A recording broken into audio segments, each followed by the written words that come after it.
Hey guys, I just wanted to show you real quick about Binance, which you can use to buy and sell crypto. There was currently a huge dip, and that got me really interested. So I read a little bit about it, and I just wanted to share what I have learned so far. So with Binance, you can buy crypto, you can deposit, money here, local currency, and then you can, after registering and then doing some tests, you can spend money and then put it into Tether US dollar, and then with it you can buy cryptos. And I just wanted to talk real quick about it. If you go to market zones, you can see the coins, the crypto coins, by market cap. And the biggest here on top is Bitcoin, and then it gets smaller and smaller. And I'm more interested in the technological aspect of it. So I'm gonna talk real quick about just about those coins if you buy Bitcoin or Ethereum. And first there's Bitcoin. It was the first blockchain. Um, and yeah, there's a difference between blockchain, the technology, and the token. This is just the crypto token. But Bitcoin was the first, and this is why it's so hugely distributed or adapted. And Bitcoin was really interesting, putting a lot of power out of banks and more into a distributed network. But there is some problems that I have with Bitcoin because, from a technological perspective, I think it's yesterday's news. So it's old. It's old. It's not the future. It's the past.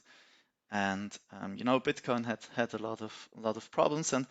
And back in 2015, they actually came up with an improvement to the Bitcoin network, and I wrote a paper about it, just a small paper with some friends of mine about it. It's called the Lightning Network, so microtransactions with the Lightning Network, and it wanted to tackle some of Bitcoin's problems, like the transaction speed. So what I'm talking about is how it works is Bitcoin is a blockchain, right? So you have a chain of blocks, and those blocks they include data.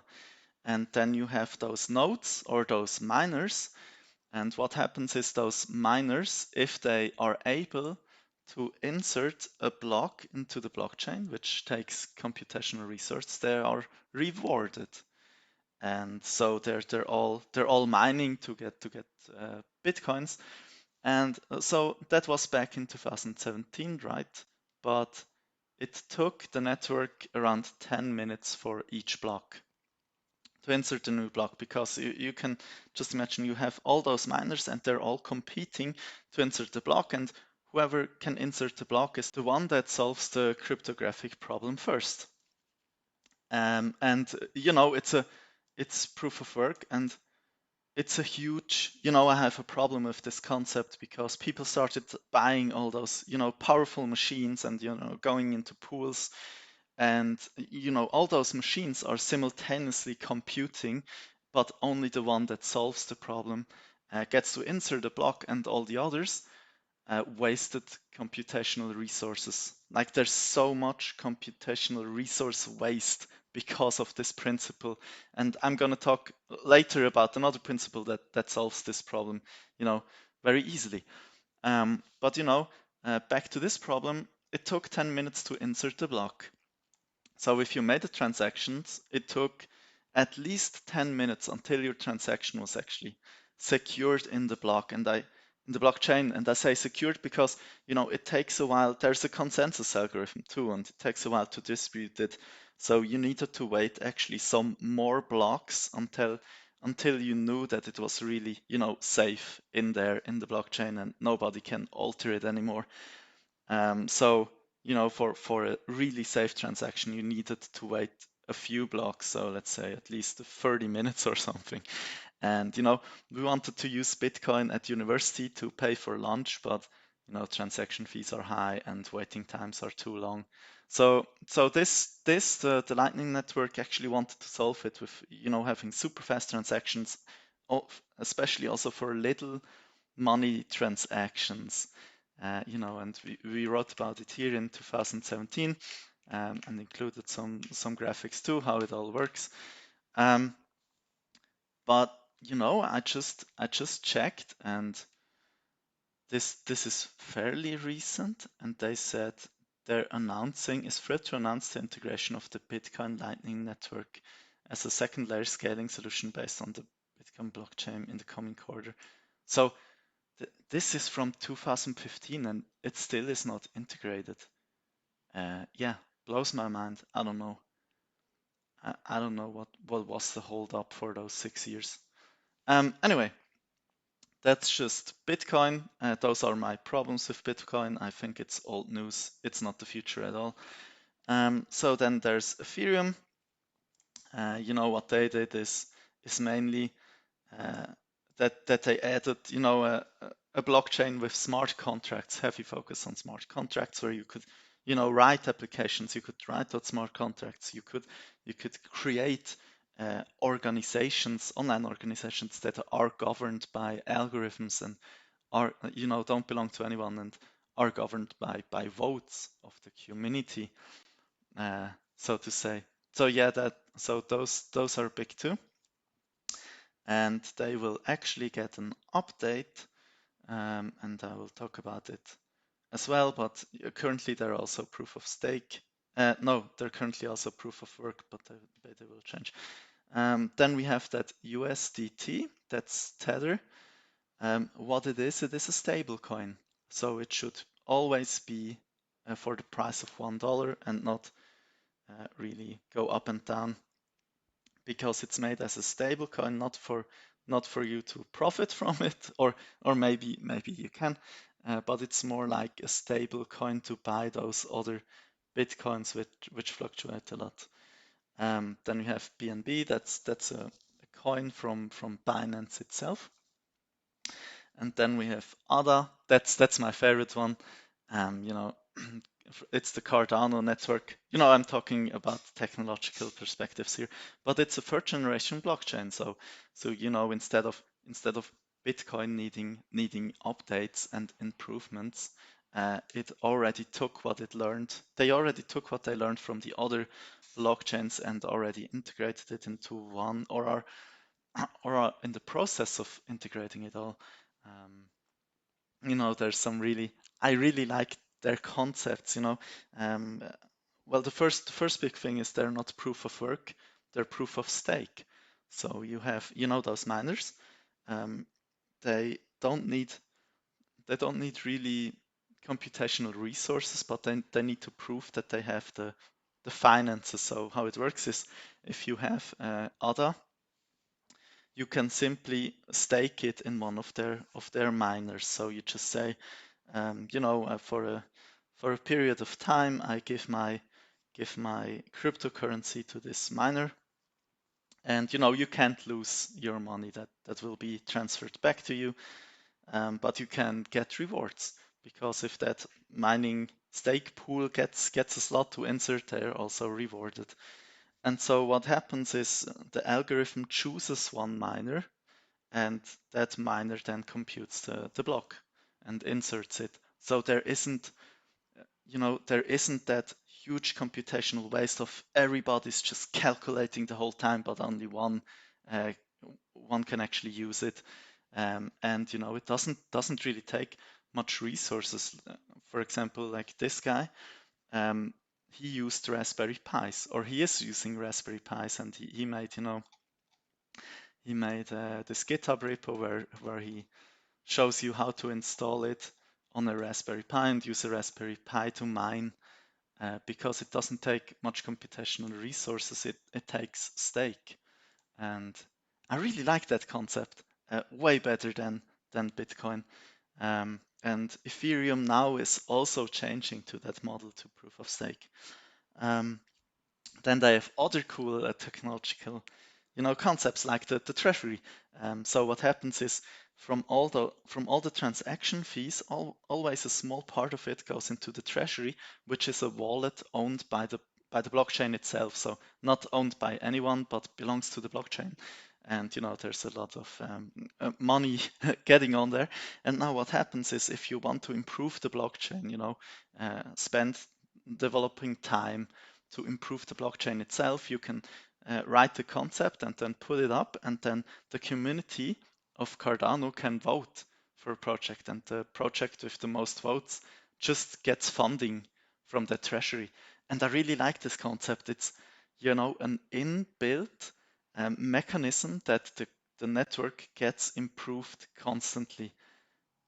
There's funding for developers to improve the network, not from any outsource something that nobody needs to invest and give funds, but it's funds from the blockchain itself. So that's really great, and they also have some scalability. It's really cool if you watch a YouTube video like Cardano simply explained. I like all those concepts, so I see the future in Cardano, to be honest. And then there's some Ripple is more for banking. But then there's Dodge, and I really don't like Dodge because, I'm more from the technological sides. Like I just showed you, for example, with Cardano, what huge projects there are and how it's constantly developed and how they're changing it. They're even making a ETH converter currently, so you could actually migrate your apps from Ethereum to Cardano, which has lower fees or is uh, less, convoluted. But Dogecoin, it's a meme coin. There's nothing behind it. There's a site which just says much hodl, and that's it. You've already seen all there is to see about Dogecoin.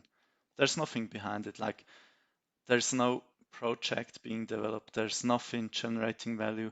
It could crash to $0 tomorrow because there's no project that needs to go bankrupt for this coin to actually lose all value. So yeah, I really don't like Dodge. The meme coins, there's nothing behind it technologically speaking, just nothing, just an HTML site. But yeah, but those others, especially Cardano, I'm really fan of it. The third generation blockchain. Yeah, but now what I wanted to show you is with Binance, you can buy those coins and they go into your wallet under fiat and spot, and you can have a look at it. Now here you only see three, because most of my coins aren't actually just in my fiat and spot, because you can buy and then you can just hold it and wait for the price to hopefully go up, and then you made profit, right? But if the price stays the same, you don't make profit, but you actually can, even in the case of the price staying absolutely the same as when you bought it. And this is where Binance Earn comes in. Under finances, you can go to Binance and Earn. Now, the whole promise is you don't just need to you don't just have your crypto in your wallet, but you actually invest it that it can grow. So if the price stays exactly the same, you actually would make a little bit of profit. And I advise to watch those videos when you click here. They explain those concepts always. You can see there is a ETH 2.0 staking. That's the update I was talking about. That is coming to Ethereum, and I staked some Ethereum already. That should make profit when the whole updating process ran through, and you can actually see it here. That's this one, and you can see the estimate is from 5% to 21%. That's really high, I think. And it's so what it is. I talked about staking. That's when you contribute your finance to a pool, and there's a difference between flexible staking and fixed staking or locked staking. So with fixed, you give your crypto for a specific amount of time, like it can be like 90 days, And for those 90 days, it's frozen. So your finances get frozen, but then you get a return. You can see you get 6% estimated. Um, you can make profit out of it, and the profit is always higher with fixed than with flexible because it's a commitment, right? You say, for this period of time, I commit to have my, uh, coins frozen in that sense. Here it just says fixed because nobody knows how long the update actually goes, or will take. But then there's flexible, that's savings here. You can see those are all under guaranteed, predictable returns, and there isn't any risk. So you have flexible savings, and with that you can, at any time, if you need it again, you can redeem it. So whenever you want to buy something and you need some USDT, you can just redeem it, and then it shows up in your wallet again, and you can use it. And the great thing in here is, what I did is you can turn on auto transfer. That's what I did. So what happens if I buy USDT, and then buy some, crypto, but I still have USDT in my wallet? What will happen is, in the night, it will transfer those from my wallet into flexible savings, and then, it's invested. So instead of just letting your coins stay in your wallet, which does nothing, or, if the price stays the same, nothing happened, you can turn on that it automatically invests. And then even if the price stays the same, you have a little bit of profit, and you can do it with all your coins. So this is what I was talking about, in here. You only see those free, but if you go to earn, then you can see all the coins that are actually currently, being invested. All my coins. And if you have the show asset, then under operation it would say redeem. So if I needed some USDT back just to buy some other crypto or so, I could just redeem some of them instantly. So there's no risk in doing that. Yeah, there's absolutely no risk. But then I can show something else. That's the, you can see that's the guaranteed. So that's the, you could also choose best for beginners and stuff. Those are the risk-free with, small return here, or even smaller. But then there's also the high yield. You can go look into that, and this here is risky. Only invest what you can afford to risk, regardless of how high the potential rates of return are. So this is the risky field, but you can see, significantly higher. Um, and you can go into, oh, there should be a video too explaining what liquid swap is. If we go to finance, high yield. Yeah, so you click on this video and look for yourself what they are. Those investments are risky, but you have way higher return if you really, want to invest. I just beforehand wanted to show you a better way than just having, crypto lying around in your Binance wallet. But you can, you know, if you have it in flexible staking, you actually have it a little bit invested. So it's way better than, and it's risk-free too. Way better than just have it in your wallet. But liquid swap, that's something that's risky. But you can invest in it.